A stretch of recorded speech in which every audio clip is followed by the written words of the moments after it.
Montana Territory, August 1881.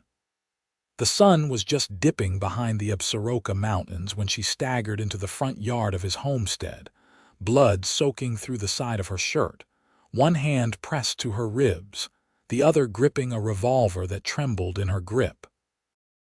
Nathaniel Monroe had never seen a woman look so close to death and still walk under her own power. He dropped the feed pail from his hand. "Hold on," he said, moving fast. "You're hurt." She swayed, eyes glassy but locked on him like she was trying to decide if he was friend or threat. Her legs gave out before she could speak. Nathaniel caught her just before she hit the dirt. "Bullet," she rasped. "Right side." "I see it. Let me get you inside." He carried her through the front door and set her down on the worn couch beside the hearth. Her skin was cold, clammy. The bullet had torn through her lower ribs, and judging by the dried blood, it had happened hours ago. Nathaniel grabbed his old medical kit. He had done field stitching during the war, and it had not left him. He got the fire going bright and boiled water. She lay still, teeth clenched, watching him with hazel eyes that held a fight he recognized. "Name's Nathaniel Monroe," he said, working fast. "You got one." "Delaney," she whispered. "Delaney Morgan." He nodded, not asking more. She was pale, her shirt soaked through. He took a knife, cut the fabric away, and found the wound jagged and red. "This is going to hurt." "Do it," she said through her teeth. He cleaned it, then dug the bullet out with steady hands, her body shaking under his. She did not scream. She did not cry. When it was out, he stitched her with practiced fingers, then wrapped her in clean linen. When it was over, she passed out. Nathaniel sat back, wiping sweat off his brow. He kept watch by her all night, feeding the fire, checking her fever, making sure she stayed breathing. By morning, her color had improved. She opened her eyes slowly. "You stayed," she said, voice hoarse. Nathaniel poured her a cup of water and held it to her lips. "You bled on my floor. Figured the least I could do was not let you die on it too." A faint smile touched her lips. "Fair enough." She stayed on the couch the next few days, weak but hanging on. Nathaniel kept her fed, changed the bandage, and let her sleep. He noticed the way her hand always stayed close to the revolver he had set beside her. On the fourth day, she sat up. "I need to go." "You barely stand," he said. "I cannot stay," she said. "They'll be looking." "Who?" Delaney looked at him for a long moment, then said, "Men with no law in them." He crossed his arms. "You got a bounty." "No, I got away." She looked down. "They robbed the train near Livingston. I was on it. They shot the marshal and took what they wanted. I tried to stop one of them. He shot me." "Then you are not going anywhere," Nathaniel said. "You are safe here." She blinked, like she was not used to hearing that. He saw the edge in her soften just a little. That night he made stew and they sat at the table. She still moved slow, but her eyes were clearer. "You live out here alone?" she asked. "Used to be cattle, then drought killed most of them. Now I just keep the land." "No wife?" "No." He looked at her. "You," she shook her head, "never had time for it." He noticed the way her fingers curled around the mug, how her shoulders stayed tense. "What did you do before the train?" "Courier. Moved messages, papers, sometimes money." "Paid good, but got dangerous." He nodded. "You got family?" "Not anymore." Nathaniel leaned forward. "You are welcome to stay until you are healed." Delaney hesitated. "Why?" He looked straight at her. "Because someone should have helped you a long time ago. And I am not about to let you leave half dead." Her eyes welled up, but she blinked fast and looked away. She stayed. 2 more weeks passed. She grew stronger, moved easier. She helped around the homestead, feeding chickens, stacking kindling, brushing down the mule. She was quiet, but not cold. He caught her watching him sometimes when she thought he was not looking. One morning, Nathaniel was chopping wood when he heard the sharp click of a rifle. He turned fast. Delaney stood there, pale as ash, holding the rifle aimed at the woods. "Riders," she said. 2 of them. He grabbed his own rifle and stepped beside her. How do you know they are not just passing through? I know the way they ride. They waited, breath held. The riders came into view, slow and scanning the land. One had a scar across his cheek. Delaney's fingers tightened on the trigger. That one shot me. Nathaniel raised his rifle. Get inside. I am not hiding. I am not asking, he said, voice sharp. I will not let you get shot again. She looked at him, jaw tight, then nodded and backed toward the house. Nathaniel stepped out onto the front porch, rifle raised. You are on private land. Turn around. The men paused. The one with the scar sneered. We are looking for a woman, red hair, about so high. She took something that needs returning. She is not here. The man looked at the freshly cut woodpile, the smoke from the chimney. His hand drifted to his holster. Nathaniel shot first. The man dropped. The other turned and rode fast. Delaney came out, eyes wide. You killed him. Nathaniel looked at her. I told you I would not let you get shot again. She walked up to him, stopped close. You could have let them take me. I could have, he said, but I did not. Delaney reached up and touched his face, her fingers rough but warm. I do not know why you care, she said. I do, he said. I care because you matter. She looked at him, eyes searching. Then she leaned in and kissed him, soft, careful. When she pulled back, her voice was quiet. I have not had a home in a long time. Nathaniel brushed a strand of hair from her cheek. You have one now. She stayed. And Nathaniel knew for the first time in a long time he did not want to be alone anymore. By late September, the cottonwoods at the edge of the creek had gone golden and brittle, their leaves whispering dry secrets in the wind. Delaney stood knee-deep in the water, skirts tucked high, steadying a bent tin pail beneath the slow-moving current. Her wound had healed over in a thin ridge of scar, and though she still tightened her jaw now and then when she reached too far, she no longer winced. The rifle now leaned, dry and ready, against a nearby pine stump, not out of fear, but habit. Nathaniel came down from the north fence line, shirt damp with sweat, one sleeve torn where a nail had caught him. He carried a coil of barbed wire and a hammer, both slung over his shoulder like he'd forgotten the weight. He stopped at the edge of the bank, watching her rinse the tin, her bare arms pale under the autumn sun. She glanced up once, then looked back to her work. You set that last post, she asked, not turning. Nearly.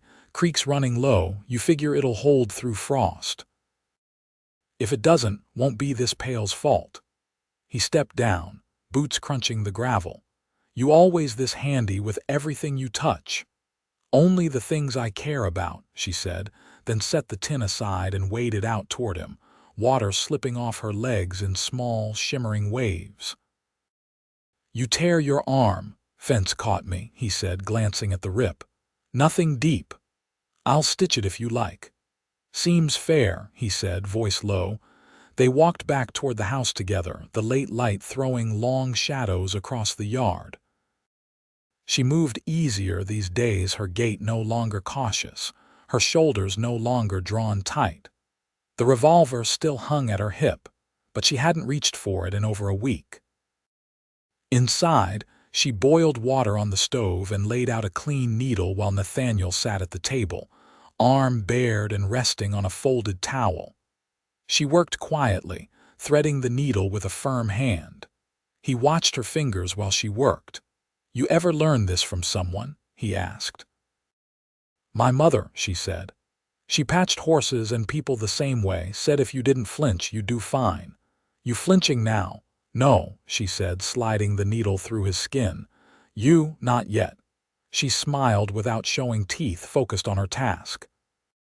When she finished, she tied off the thread and wiped the blood away with a clean scrap of linen. Her fingers lingered on his skin a moment longer than needed. Thank you, he said. She didn't answer, just packed the needle away and poured 2 cups of boiled coffee. They sat across from each other as dusk settled outside and the stove warmed the room. He watched her over the rim of his cup. "I've been thinking," he said, "about what to do with that upper field. Corn won't take again, not with the soil dry as it is. You'll need something that roots deep. Maybe alfalfa." His brow lifted. "You know crops. I know what I've seen fail," she said. "And what doesn't?" He set his cup down. "You planning to stay long enough to see it planted?" She met his eyes. "You want me to?" "I do." Delaney looked down at her hands. "I've been thinking too. I never stayed anywhere longer than need called for. But this place doesn't feel temporary." Nathaniel leaned forward, forearms resting on the table. "It doesn't have to be."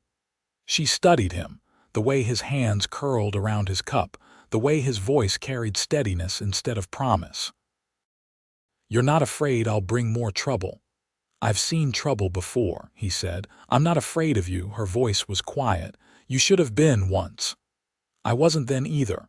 She reached across the table, her hand resting atop his. "I've never had ground that felt like mine. Not even when I owned it." "You do now," he said, fingers closing around hers. Outside, the wind picked up, rattling the panes gently. She didn't pull her hand away. That night they shared the same bed. It wasn't rushed. No fire or fury. Just a slow settling. Two people folding into each other with the care of those who had once gone without.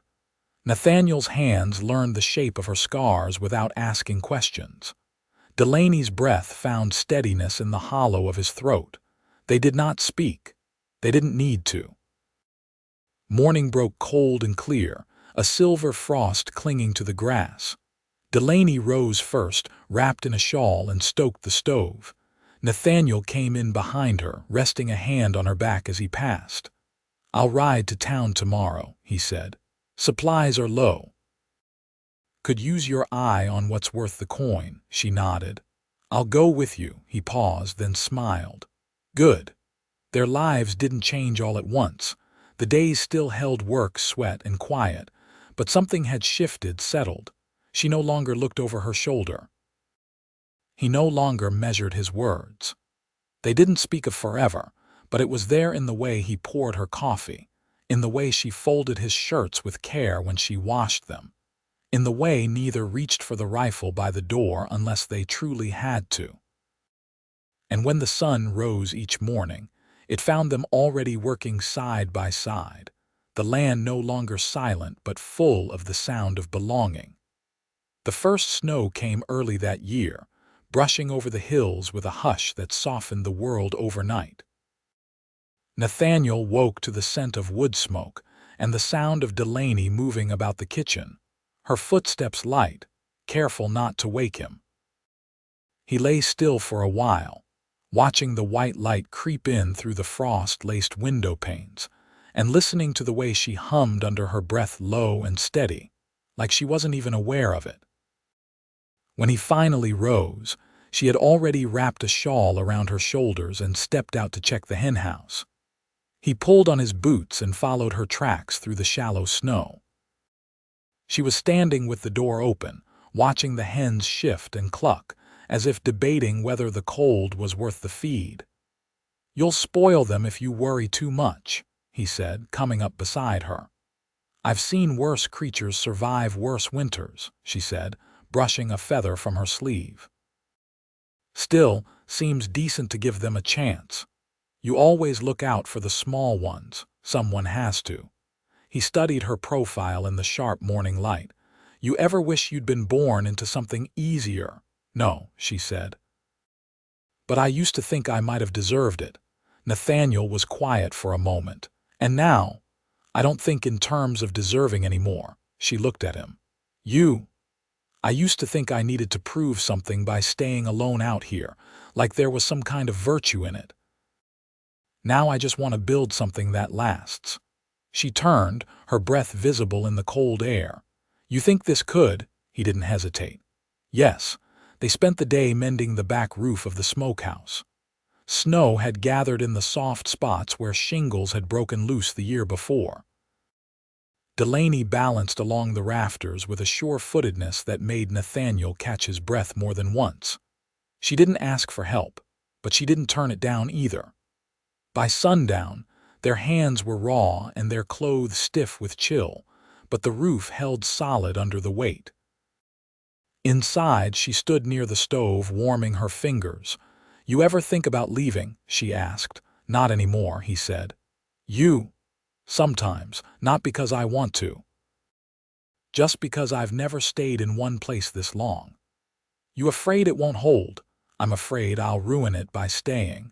Nathaniel stepped behind her, wrapping his arms around her waist, his voice low. "You won't." She leaned into him slowly, like she was testing the weight of his certainty. "I've never had someone say that and mean it. I don't say things I don't mean." She turned in his arms, her eyes steady. "Then I have something I want to ask." "All right." "I need a place to bury something, not a person, just a piece of who I used to be." He nodded. "Show me where."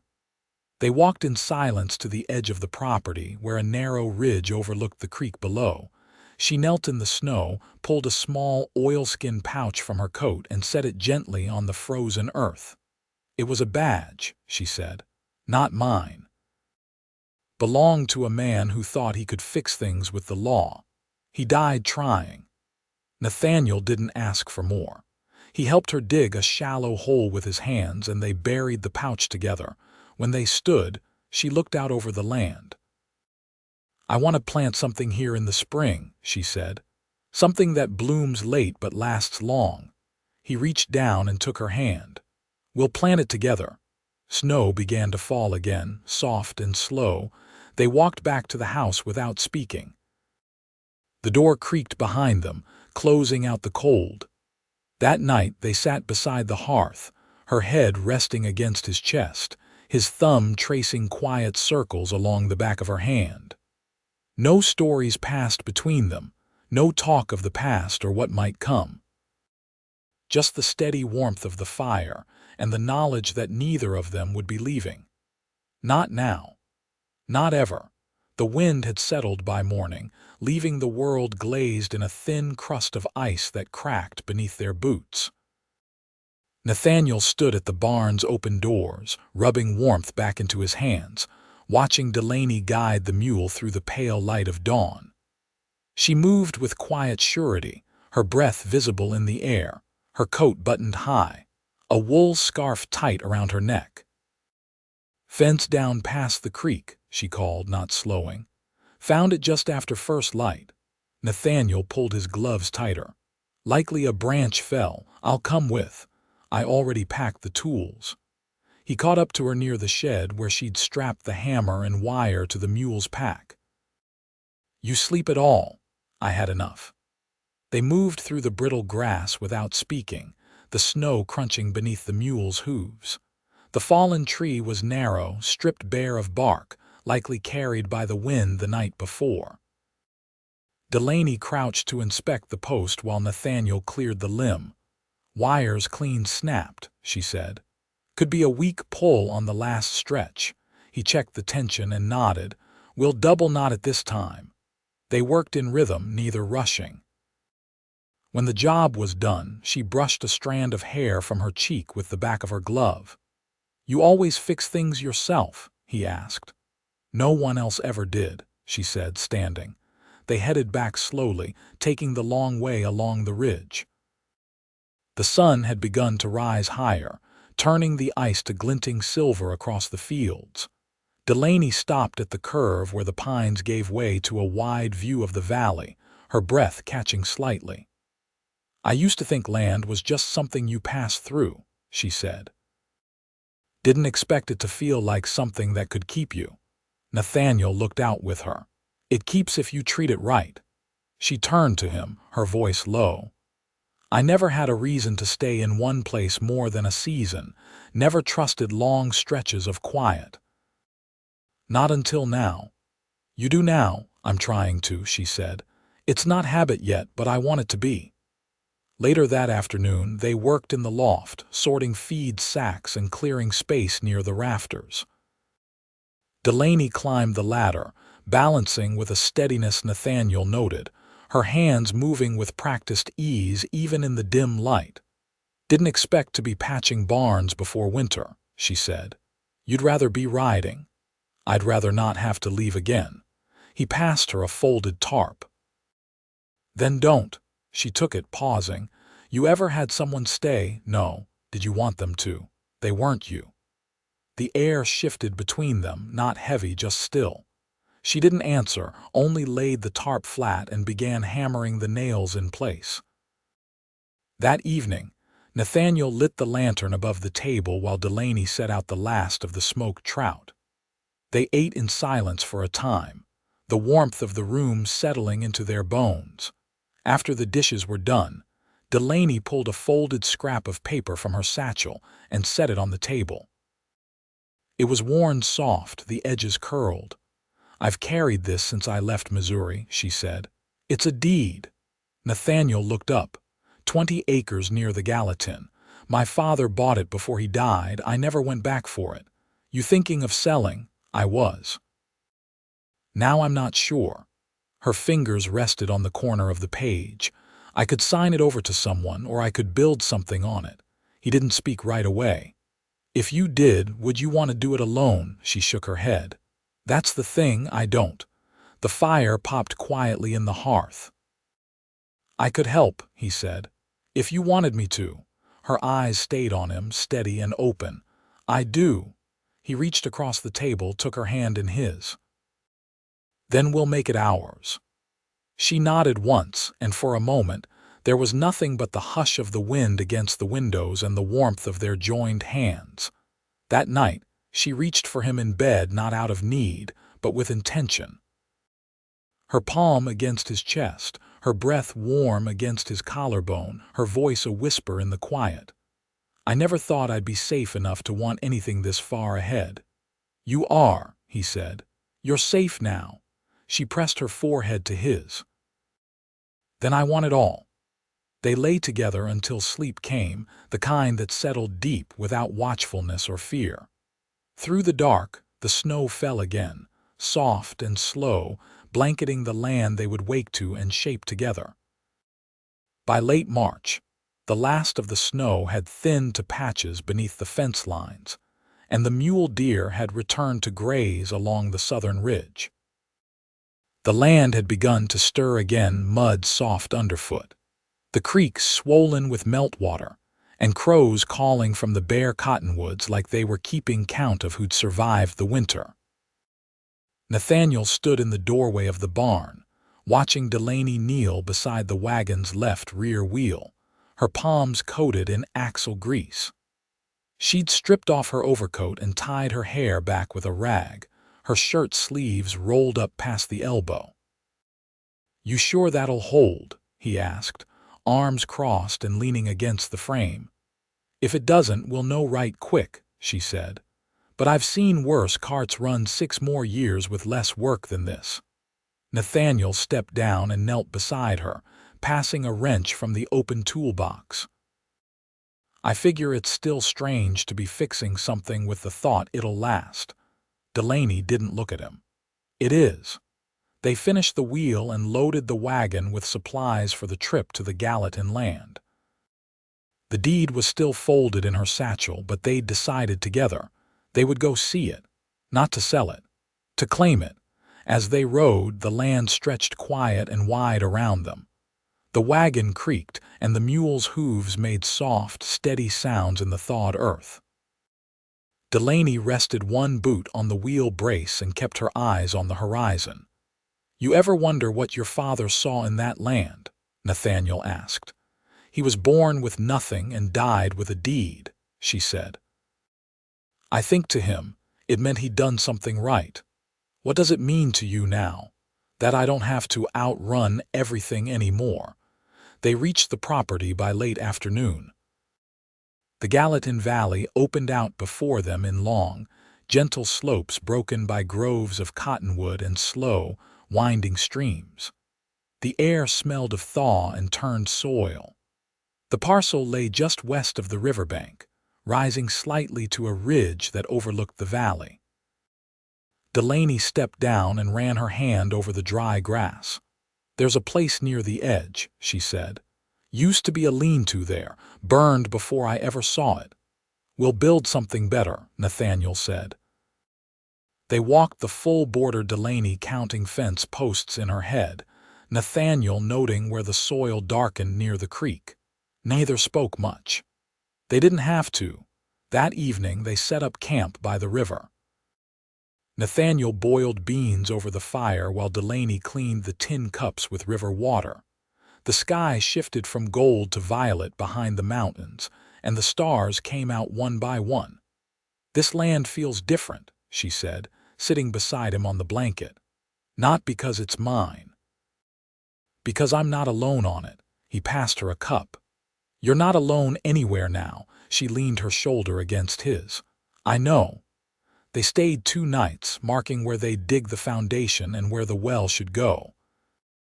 Delaney carved the first line of their home's footprint into the earth herself, the handle of her knife pressed firm into her palm. Nathaniel stood behind her, steady and quiet, watching her claim something she'd never expected to have. On the 3rd morning, they returned to the homestead in the valley with the wagon light and their plans full. That spring, they worked side by side. Delaney bartered with a retired schoolmarm in Livingston for crates of books and a stovepipe. Nathaniel traded fence posts for lumber. They cut the frame boards themselves and hauled stone from the riverbed 1 cartload at a time.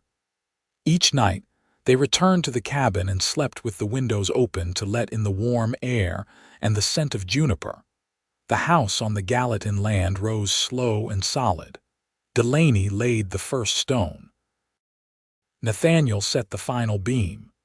By midsummer, the roof was finished, the glass panes installed, the hearth stoked for the first time with their own kindling.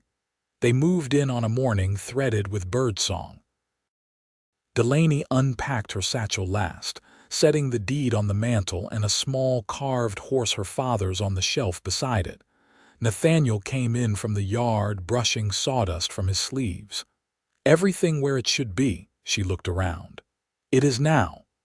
That autumn, they held a gathering. Neighbors from both valleys came, bringing bread, preserves, and stories. Delaney wore a deep blue dress she'd stitched herself, and Nathaniel, freshly shaven, wore the same shirt he'd been wearing the day she arrived at his homestead nearly a year before. No one asked about the scar along her ribs or the life she'd led before. They only saw the woman who laughed with her whole mouth and the man who looked at her like the world had finally made sense. That night, after the last guest had gone and the fire burned down low, Nathaniel traced a line along her collarbone with the back of his hand. "You ever regret stopping at my place?" Delaney turned toward him in the quiet. "Only that I didn't sooner." They lay close, the windows open to the rustling of the leaves outside.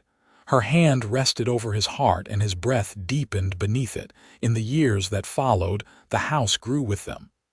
A second room was added the next spring, a barn the year after. Delaney taught reading to children from nearby farms, and Nathaniel built fences for neighbors who couldn't afford to hire.